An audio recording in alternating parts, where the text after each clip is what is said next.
বলবেন মুসলমানের ঘরে আসার দ্বারা আমার বেনিফিট কি হইল, লাভ কি হইল? হয়তো আজকে আপনাকে আমি লাভ দেখাইতে পারবো না, শুধু বুঝাইতে পারবো। আপনি যদি নিজেকে মুসলমান স্বীকৃতি দিয়া মরে গেলেন, সারা জীবন স্বীকৃতি দিলেন যে আমি মুসলমান, এই হিসাবে চলে গেলেন, আর দুনিয়ার কাগজে কলমেও জানলো আপনি মুসলমান, তাইলে হইতে পারে একদিন একটা পর্ব আসবে যে কাফেররা দোজগে দেখা আপনাকে বলবে যে কিরে তুই না মুসলমান ছিলি, তুই আমাদের সাথে কেন? তুই এটা বলতে দেরি, আল্লাহর রহমতে জোশ আসতে দেরি হবে না। আল্লাহ ঘোষণা দিবে ওকে বাহির করো, দোজখ থেকে বাহির করো, জান্নাতে পাঠাও। এই দৃশ্য দেখা কোরআন বলে কাফেররা বলবে ইয়াউমা ইয়াওয়াদ্দুল্লাযীনা কাফারু লাউ কানু মুসলিমিন।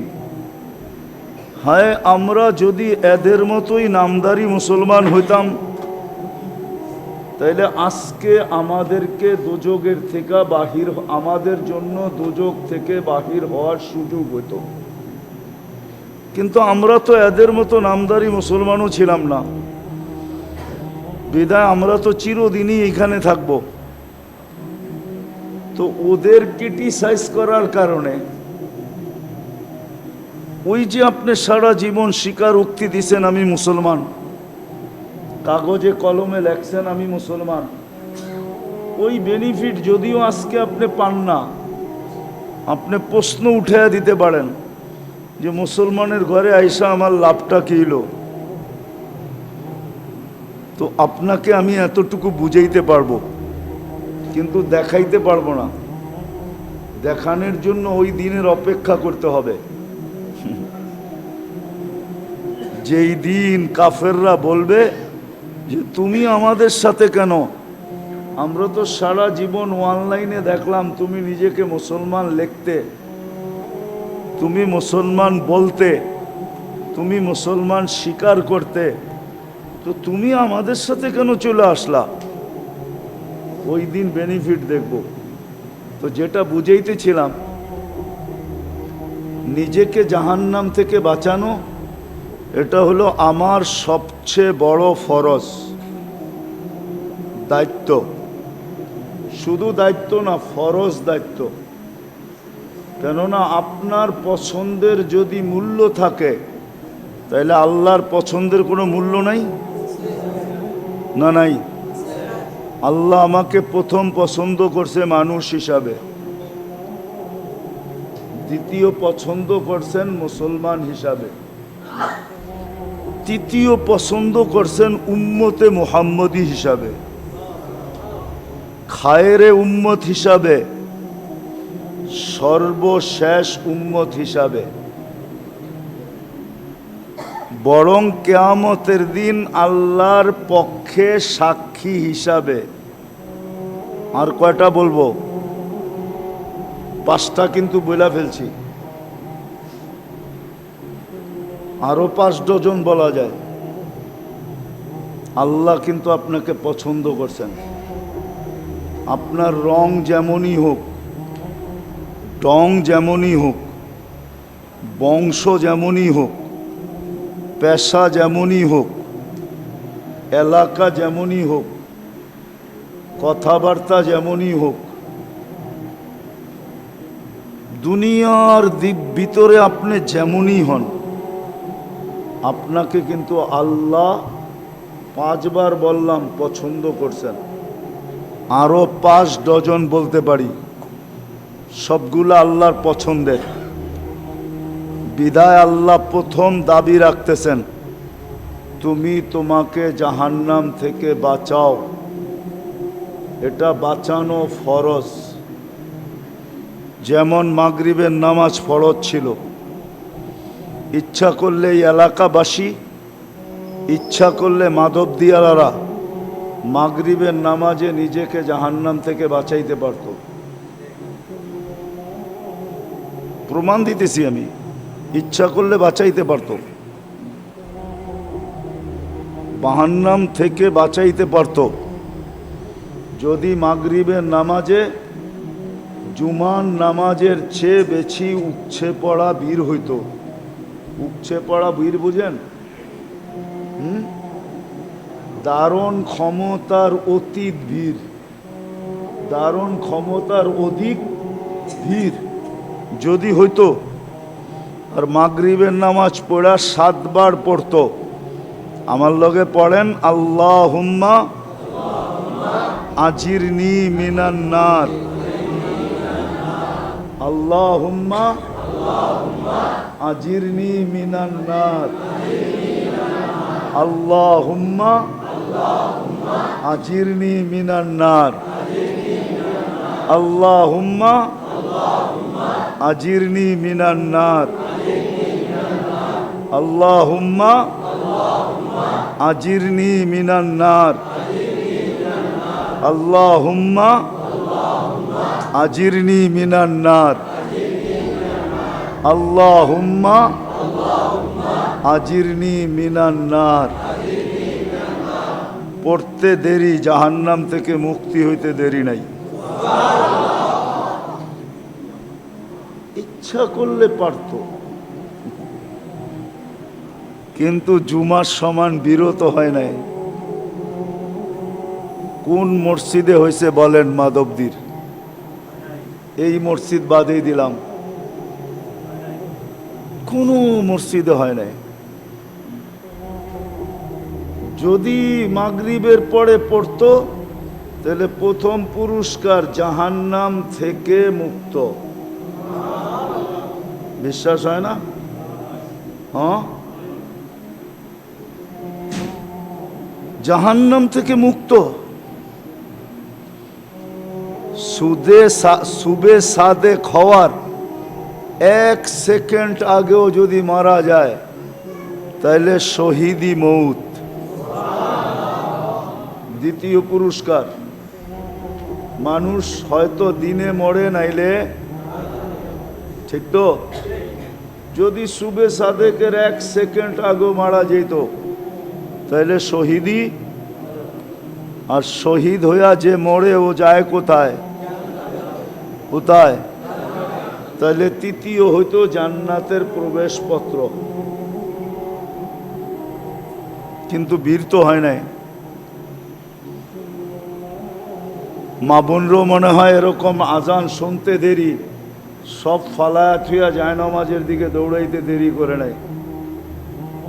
এরকম মনে হয় না এই এলাকায়। নামাজ পড়েই সালাম ফিরাই, কারোর সাথে কথা না বইলেই আল্লাহুম্মা আজিরনি মিনান নার কোনো কঠিন না? অনেক লম্বা, লম্বাও না, কঠিনও, সহজ। যদি পড়তো তো প্রথম দায়িত্ব হলো, ভালো মতে বোঝেন কিন্তু, আল্লাহ কিন্তু পছন্দ করছে আপনাকে। বাকিগুলা বললাম না, ওয়া আম্মা বিনি'মাতি রাব্বিকা ফাহাদ্দিস বললাম না, শুধু পছন্দ করেন নাই, 24 ঘন্টা লালন পালন করেন। 24 ঘন্টা। 1 সেকেন্ডের জন্য যদি লালন পালন ছেড়া দেন তাহলে শুধু আপনি আর আমি না, এই জগৎটাকে যদি আল্লাহ 1 সেকেন্ডের জন্য ছেড়া দেন, 1 সেকেন্ডের জন্য, ওলামা থাকলে আমার কথা বিশ্বাস করবে, 1 সেকেন্ডের জন্য যদি আল্লাহ বিমুখ হন, 1 সেকেন্ডের জন্য রক্ষণাবেক্ষণ ছেড়া দেন, সমগ্র জগৎটা যে কি হয়ে যাবে এটা আল্লাহই ভালো জানে। সব উথাল পাথাল হয়ে যাবে, উথাল পাথাল, সব উল্টা পাল্টা হয়ে যাবে। জমিন জমিনের জায়গায় থাকবে না, আকাশ আকাশের জায়গায় থাকবে না, সূর্য সূর্যের জায়গায় থাকবে না, কোনো কিছু তার জায়গায় থাকবে না যদি 1 সেকেন্ডের জন্য আল্লাহ রক্ষণাবেক্ষণ ছেড়ে দেন। 24 ঘন্টা আপনাকে আমাকে রক্ষণাবেক্ষণ করেন, লালন পালন করেন। আপনি আপনার দ্বারা লালিত পালিত না, আল্লাহ লালন পালন করেন। গুজরাটি ভাষায় একটা প্রবাদ বাক্য আছে, বাংলায়ও বলা যায়, কয় আল্লাহ চালায় তো চলি, আল্লাহ হালায় তো হলু। আল্লাহ চালায় বিদায় চলি, নাইলে আপনি চলতে পারতেন না। এক শ্বাস নেওয়ার ক্ষমতা নাই, এক শ্বাস। কত আর এটা বলমু, বলতে বলতে এখন পুরান হয়ে গেছে। 2020-এ করোনা লগ্নে বাংলাদেশের এক শিল্পপতি বলছিল, আমার সব সম্পত্তি লেখা নিয়ে আনে, আমাকে একটু স্বাভাবিক শ্বাস নিতে দে। মনে হয় আপনারা নাম অনেকে জানে, অনেকে জানে, আপনারা জানেন না মনে হয়, কিন্তু আমি নাম বলবো না। মারা গেছেন উনি, বাংলাদেশের নামকরা শিল্পপতি। 2020 করোনায় মারা গেছেন। করোনা লগ্নে বলছিলেন, আমার সব সম্পত্তি লেখা নিয়ে নাও, আমাকে একটু স্বাভাবিক শ্বাস নিতে দাও। আপনাকে আমাকে শ্বাস নিতে দিতেছেন আল্লাহ। এই জন্য আল্লাহর দাবি হইল যে তোমার পছন্দের যদি মূল্য থাকে, দাম থাকে, তাইলে আমার পছন্দের মূল্য থাকবে না কেন? আমি তো তোমাকে একবার পছন্দ করি নাই, 100বার পছন্দ করছি। বিদায় আমার দাবি হইল তুমি তোমাকে জাহান্নাম থেকে বাঁচাও, আমার এই সম্পদ যেন জাহান্নামে না যায়। এটা হইল সবচেয়ে বড় ফরজ দায়িত্ব। আরে বুঝাইতে পারলাম? ভালো মতে গাথেন কিন্তু, নাইলে এটার জবাব দিতে 50,000 বৎসরও লাগতে পারে। বলবেন 60-70 বৎসরের জবাব দিতে 50,000 বৎসর লাগবে কেন? তাহলে আপনাকে আমি দেখাই, ডেলি 1,60,000 বার শ্বাস প্রশ্বাস নেন, 60 বৎসরে কতটি নিছেন? ডেলি 1,60,000 বার, মাসে কতবার? 12 মাসে কতবার? 60 বৎসরে কতবার? আল্লাহ যদি জিজ্ঞাসা করে এর বিনিময় কি নিয়ে আসছ, আগে যোগ কইরা দেখা যে 60 বৎসরে কতবার শ্বাস প্রশ্বাস নিছস, এটা আগে দেখা। তারপরে বল প্রত্যেক শ্বাসের বিনিময় কি নিয়ে আসছস। মনে হয় বুঝাইতে পারি নাই। হইতে পারে যদি না বাঁচাইলাম 60-70 বৎসরের হিসাব দিতে 50,000 বৎসর লাগতে পারে। 50,000 বৎসর বানায়া বলতেছি না, কোরআনে আছে 50 আলফা সানা মিম্মা তাউদ্দুন। 50,000 বৎসর লাগতে পারে। কিন্তু বলবেন যে যুক্তিতে তো ধরে না, 50,000 বৎসর কেন লাগবে 60 বৎসরের হিসাব দিতে?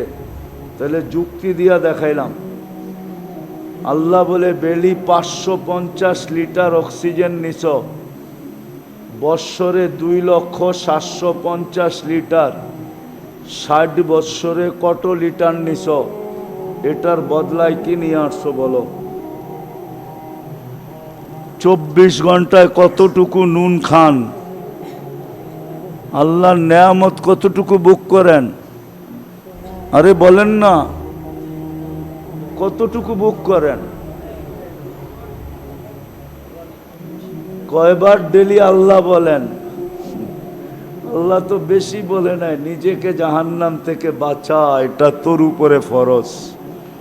প্রত্যেক আকেল বালেক নর নারীর উপরে ফরজ নিজেকে জাহান্নাম থেকে বাঁচানো, এটা প্রথম ফরজ, প্রথম দায়িত্ব, ফরজ দায়িত্ব, কোনো নফল না, কোনো সুন্নত না, কোনো ওয়াজিব না, কোনো ফরজে কেফায়া না, বিলকুল ডাইরেক্ট ফরজ দায়িত্ব। নিজেকে জাহান্নাম থেকে বাঁচাও। আর বাঁচানোর যুক্তি দিলাম, কেন বাঁচাইতে হবে। আল্লাহ বলে এটা আমার দেওয়া, এইখানে তোমার কোনো আঙ্গুলের ছাপ পর্যন্ত নাই, এটা আমি দিছি। কে দিছে? হ্যাঁ, কে সাজাইছে এত সুন্দর করে? এখন চালায় কে? তাই চলে, নাইলে চলতো না এটা, তাইলে এটা চলতো না, চলতো না। মাঝে মাঝে দেখায় আল্লাহ, মাঝে মাঝে দেখায়, কয় চোখে দেখে না কেন? কয় পিছনের রক শুকায় গেছে, পানি শুকায় গেছে। কি আপনি তো বরাবর দেখেন, আপনারটা শুকাইল না কেন? আল্লাহ দুই একটা দৃষ্টান্ত দেখায়, বিদায় মনে থাকবে তো। প্রথম ফরজ কি আমার উপরে, দায়িত্ব কি? নিজেকে, নিজেকে পদ্ধতি ছিল বাঁচানোর, সহজ পদ্ধতি ছিল বাঁচানোর, সহজ পদ্ধতি ছিল। বুঝছি আমি, সবাই আপনারা লাউড স্পিকার দিয়ে শুনতে চান, কান দিয়ে শুনতে চান না। যেই মজমা আমার আওয়াজ দিয়ে শোনানো যায়, এই লাউড স্পিকার কিচ্ছু লাগে না। ধ্যান দেন, শুনবেন, লাউড স্পিকার লাগবে না। একটু পরপরই এসে এটা ঠিক করে, কি কন? ধ্যান দেন, শুনবেন কথা। তো প্রথম দায়িত্ব হলো নিজেকে জাহান্নাম থেকে বাঁচানো। প্রত্যেক আকেল বালেক, নারী পুরুষ, সবার উপরে আল্লাহর পক্ষ থেকে ফরজ অর্পিত দায়িত্ব হলো নিজেকে জাহান্নাম থেকে বাঁচাও। আমি একটা সহজ পদ্ধতি দেখায় দিছিলাম, যে মাগরিবের পরে যদি, মাগরিবের জন্য যদি মসজিদে ভিড় করত, আর আজান সালাম দেওয়ার সাথে সাথে যদি সবাই হাতের কর গয়না পড়া ফেলতো, আল্লাহুম্মা আজিরনি মিনান নার 7 বার, তো সুবে সাদেক হওয়া পর্যন্ত প্যাক হয়ে যেত, প্যাকেট হয়ে যেত, প্যাকেট। যে 1 সেকেন্ড আগেও মরলে জাহান্নাম থেকে কি মুক্ত। আবার ফজরে এরকম বীর হইতো, যেরকম জুমার চেয়ে বেশি বীর হইতো ফজরে।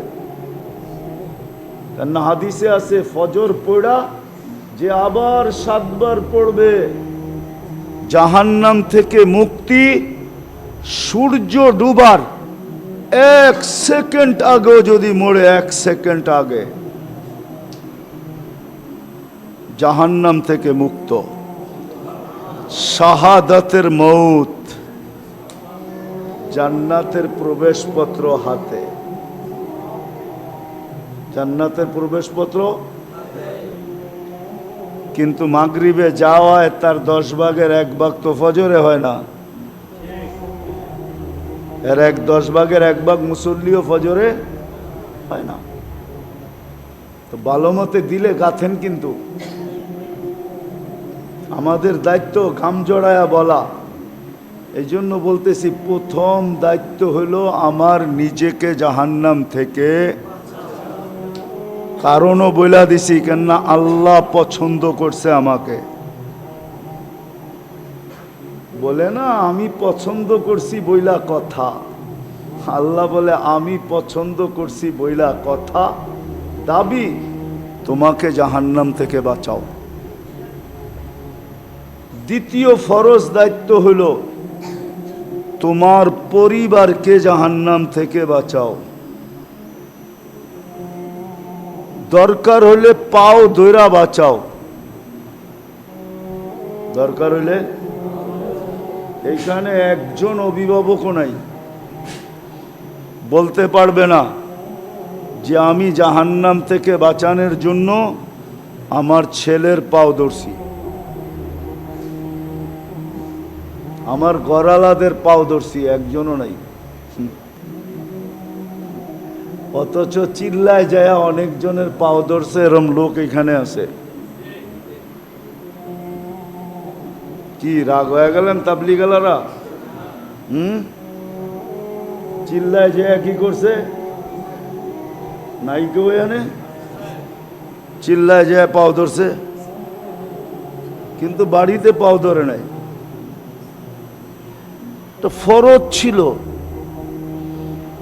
দোকানে যাওয়ার জন্য পাও ধরে বাপে, তোর পাও ধরি আমার শরীর আর চলে না, তুই যা দোকানটা একটু খালি খুললা বয়া থাকবি।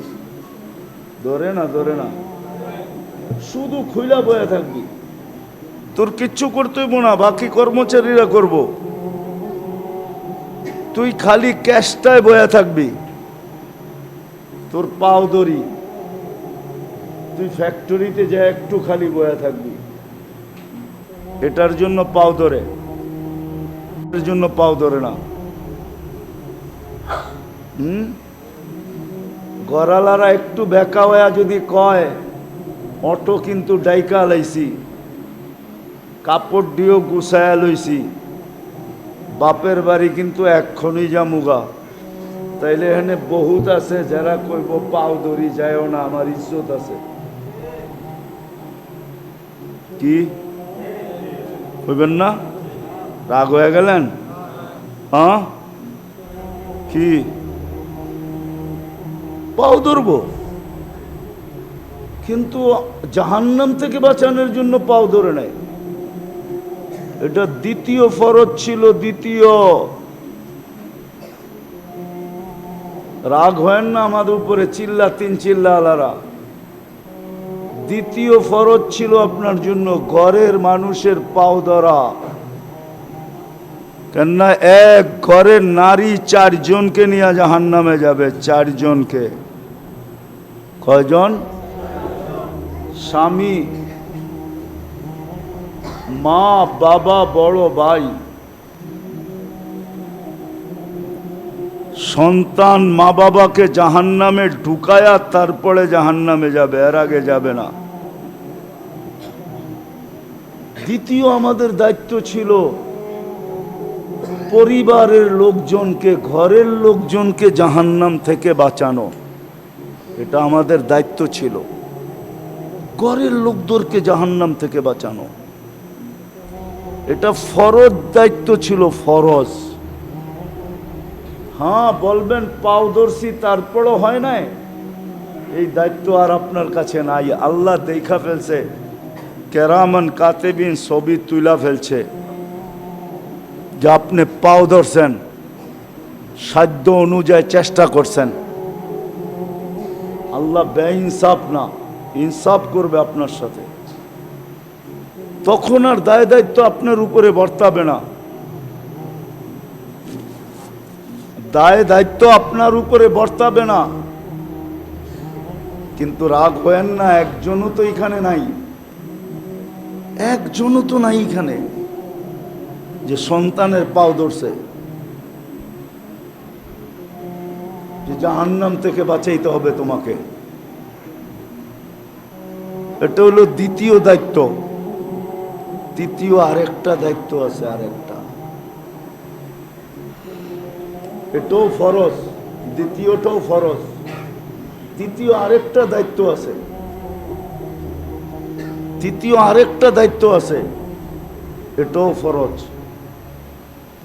নিজের পরিবেশকে জাহান্নাম থেকে বাঁচানো।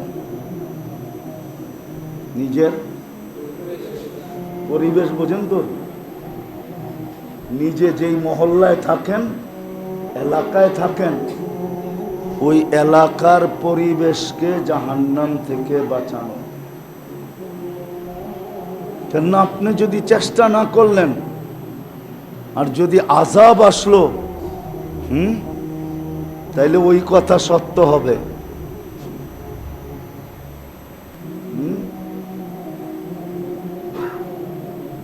কবি বলছিল আর কি, লাগ যায় আগার আগ,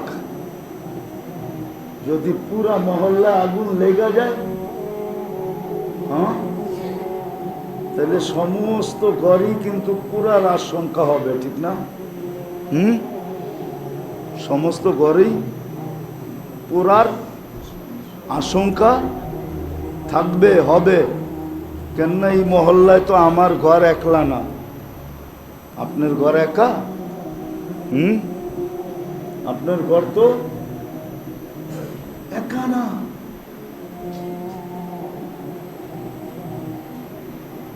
আপনার ঘর একা না।